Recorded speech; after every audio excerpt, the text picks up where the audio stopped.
జిల్లాలో తొలి ఘట్టం నామినేషన్ల ప్రక్రియ నెల్లూరు జిల్లాలో ప్రారంభమైంది.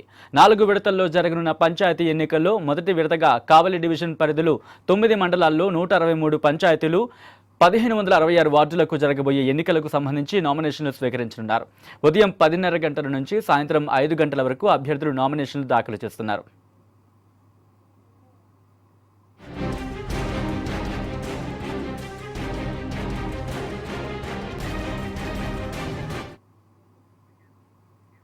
జిల్లాలో పంచాయతీ ఎన్నికల నామినేషన్లపై మరింత సమాచారం మా ప్రతినిధి నరేంద్ర అందిస్తారు.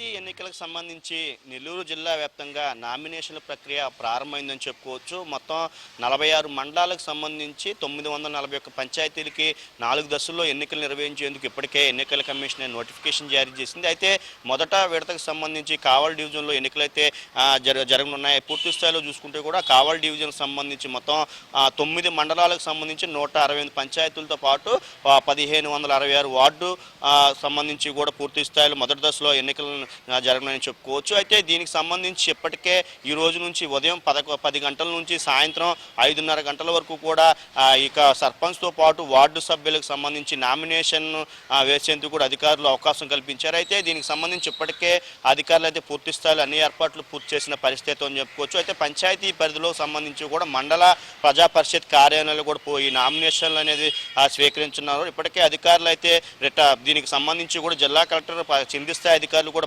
స్పష్టమైన ఆదేశాలు జారీ చేసి కూడా వారికి నిర్ణీత సమయంలో శిక్షణ కూడా ఇచ్చిన ఆ పరిస్థితి ఉందని చెప్పుకోవచ్చు. అయితే ప్రతి పంచాయతీకి కూడా గ్రేడ్ 1 అధికారిని కూడా నియమించారు. అయితే ఈ గ్రేడ్ 1 అధికారి కూడా నామినేషన్ స్వీకరణలో కూడా పూర్తి స్థాయిలో కీలక పాత్ర పోషించారని చెప్పుకోవచ్చు. మొత్తం పూర్తి స్థాయిలో చూసుకుంటూ కూడా ఏదైతే ఉందో కూడా ప్రతి మండల ప్రజా పరిషత్ కార్యాలయంలో కూడా పోలీసులు కూడా భారీ బందోబస్తు ఏర్పాటు చేశారు. వచ్చే అభ్యర్థులు ఎవరైతే ఉన్నారో కూడా నామినేషన్ వేసే అభ్యర్థులు పూర్తి స్థాయిలో చూసుకుంటే కూడా వారు తగిన ఏదైతే ఉందో ఎలక్షన్ కమిషన్ నిర్వహించిన విధులతో ఇచ్చినటువంటి నిబంధనలు ఏదైతే ఉందో నిబంధనలతో పాటు కూడా నిర్ణీత రుసుము అదేవిధంగా వారి యొక్క ఎలక్షన్కి సంబంధించి నోటిఫికేషన్ జారీ చేసినటువంటి పత్రాన్ని పూర్తి చేసి అటు రిటర్నింగ్ అధికారికి సమర్పించాల్సిన అవసరం ఉంటుంది. అయితే దీనికి సంబంధించి ఇప్పటికే అధికారులు అయితే అన్ని ఏర్పాట్లు పూర్తి చేశారని చెప్పుకోవచ్చు. ప్రతి మండల ప్రజా పరిషత్ కేంద్రాలకు కూడా రిటర్నింగ్ అధికారులు కూడా చేరుకున్న పరిస్థితి ఉందని చెప్పుకోవచ్చు. అంతేకాకుండా పూర్తి స్థాయిలో మొత్తం 4 దశలకు సంబంధించి మొత్తం జిల్లా వ్యాప్తంగా చూసుకుంటే కూడా ఈ పంచాయతీ ఎన్నికల్లో 24,650 మంది సిబ్బంది మొత్తం విధులైతే నిర్వహిస్తున్న పరిస్థితి ఉంది. అయితే మొదట విడతకు వచ్చేసరికి కూడా 4,650 మంది ప్రస్తుతానికైతే ఈ మొదటి దశలో కూడా ప్రభుత్వ ఉద్యోగులు అయితే ఆ విధులు నిర్వహిస్తున్న పరిస్థితి ఉందని చెప్పుకోవచ్చు. అయితే ఇప్పటికే 10 దాటినా సరే ప్రస్తుతానికైతే నామినేషన్ వేసేందుకు కూడా అభ్యర్థులు అయితే ముందుకు రాని పరిస్థితి జిల్లాలో ఉందని చెప్పుకోవచ్చు. అయితే ఈ రోజు శుక్రవారం అదేవిధంగా ముహూర్తం లేకపోవడంతో కూడా ఖచ్చితంగా ఎన్నికలంటే కూడా నామినేషన్ ప్రక్రియ అంటే కూడా ఖచ్చితంగా అభ్యర్థులు టైంతో పాటు కూడా ముహూర్తం చూసుకొని కూడా నామినేషన్ వేసేందుకు వస్తారు. అయితే ఈ రోజు మంచి రోజు కాదనే ఉద్దేశంతో కూడా జిల్లా వ్యాప్తంగా ఇప్పటికైతే ప్రస్తుతానికైతే నామినేషన్ వేసేందుకు కూడా అభ్యర్థులు అయితే ముందు కాని పరిస్థితి అని చెప్పుకోవచ్చు. అంతేకాకుండా పార్టీల పరంగా వస్తే కూడా పూర్తి స్థాయిలో వైసీపీ అయితే ఖచ్చితంగా చాలా చోట్ల ఏకగ్రవాలకే మొగ్గు చూపుతుందని చెప్పుకోవచ్చు. అయితే మిగిలిన పార్టీలు ఒక వైసీపీతో కాకుండా మిగిలిన పార్టీలు కూడా కొన్ని చోట్ల కూడా ఇక ముహూర్తంతో పాటు కూడా ఇంకా అభ్యర్థులు ఎంపిక అనేది కొలిక్కి రాలేదని చెప్పి కూడా మనకైతే సమాచారం అందుతుందని చెప్పుకోవచ్చు. అంతేకాకుండా ఇప్పుడు మొదట దశకు సంబంధించి కూడా ఎలాంటి అవాంఛనీయ సంఘటనలు నామినేషన్ ప్రక్రియ ఎలాంటి అవాంఛనీయ సంఘటనలు జరగకుండా కూడా చాలా చోట్ల సమస్యాత్మక ప్రాంతాలు గుర్తించి కూడా అక్కడ ఈ నామినేషన్ ప్రక్రియలో కూడా వెబ్కాస్టింగ్తో పాటు కూడా వీడియోగ్రఫీ చేసి కూడా అధికారులు అయితే పటిష్టమైన చర్యలు అయితే తీసుకున్న పరిస్థితి ప్రస్తుతం జిల్లాలో ఉంది. ఇది ప్రస్తుతం జిల్లాలో పంచాయతీ ఎన్నికలకు సంబంధించిన నామినేషన్ ప్రక్రియ భాగం. కెమెరా హుస్సేన్తో నరేంద్ర, నెల్లూరు నుంచి. రిపబ్లిక్ డే నాడు ఢిల్లీలో జరిగిన హింస పట్ల రాష్ట్రపతి రామ్నాథ్ కోవింద్ స్పందించారు. ట్రాక్టర్ ర్యాలీ వేళ హింస చోటు చేసుకోవడం దురదృష్టకరమని అన్నారు ఆయన. బడ్జెట్ సమావేశాల సందర్భంగా ఉభయ సభలను ఉద్దేశించి ఆయన మాట్లాడారు. జనవరి 26వ తేదీన జరిగిన ఘటన ఆవేదనకు గురి చేసిందన్నారు. జాతీయ జెండాను అతి పవిత్రమైన గణతంత్ర దినోత్సవాన్ని అవమానించినట్లు ఆయన చెప్పారు. భావ స్వేచ్ఛను కల్పించే రాజ్యాంగమే చట్టాలు ఆంక్షలను పాటించాలని కూడా సూచించినట్లు రాష్ట్రపతి తెలిపారు. देश के हर क्षेत्र में 2 दशकों से जिन सुधारों की चर्चा चल रही थी और जो मांग हो रही थी वह सदन में चर्चा के दौरान भी परिलक्षित हुई। वर्तमान में इन कानूनों का अमलीकरण देश की सर्वोच्च अदालत ने स्थगित किया हुआ है। मेरी सरकार उच्चतम न्यायालय के निर्णय का पूरा सम्मान करते हुए उसका पालन करेगी।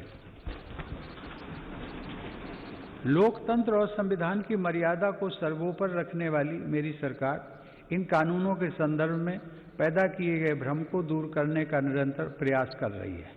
मेरी सरकार ने लोकतंत्र में अभिव्यक्ति की आज़ादी और शांतिपूर्ण आंदोलनों का हमेशा सम्मान किया है, लेकिन पिछले दिनों हुआ तिरंगे और गणतंत्र दिवस जैसे पवित्र दिन का अपमान बहुत दुर्भाग्यपूर्ण है। जो संविधान हमें अभिव्यक्ति की आज़ादी का अधिकार देता है, वही संविधान हमें सिखाता है कि कानून और नियम का भी उतनी ही गंभीरता से पालन करना चाहिए। मेरी सरकार ये स्पष्ट करना चाहती है कि 3 नए कृषि कानून बनने से पहले पुरानी व्यवस्थाओं के तहत जो अधिकार थे तथा जो सुविधाएं थी, उनमें कहीं कोई कमी नहीं की गई है, बल्कि इन कृषि सुधारों के जरिए सरकार ने किसानों को नई सुविधाएं उपलब्ध कराने के साथ साथ नए अधिकार भी दिए हैं।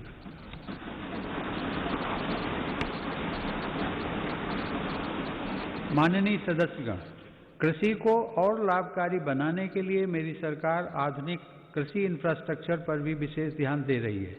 इसके लिए 1 लाख करोड़ रुपए के एग्रीकल्चर इंफ्रास्ट्रक्चर फंड की शुरुआत की।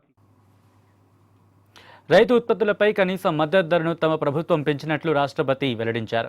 ప్రభుత్వం తీసుకుంటున్న నిర్ణయాలు చిన్న మధ్య తరహా పరిశ్రమలకు ఉపయోగపడుతున్నట్లు చెప్పారు.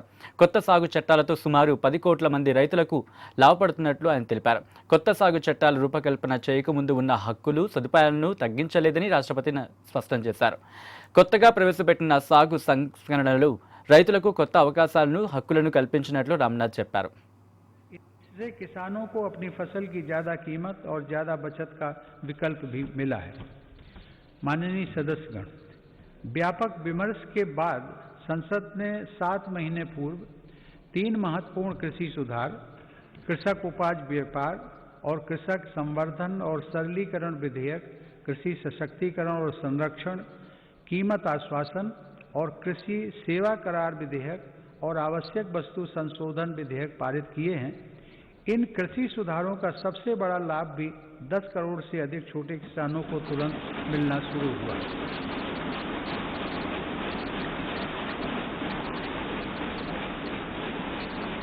छोटे किसानों को होने वाले इन लाभों को समझते हुए ही अनेक राजनीतिक दलों ने समय समय पर इन सुधारों को अपना भरपूर समर्थन दिया था।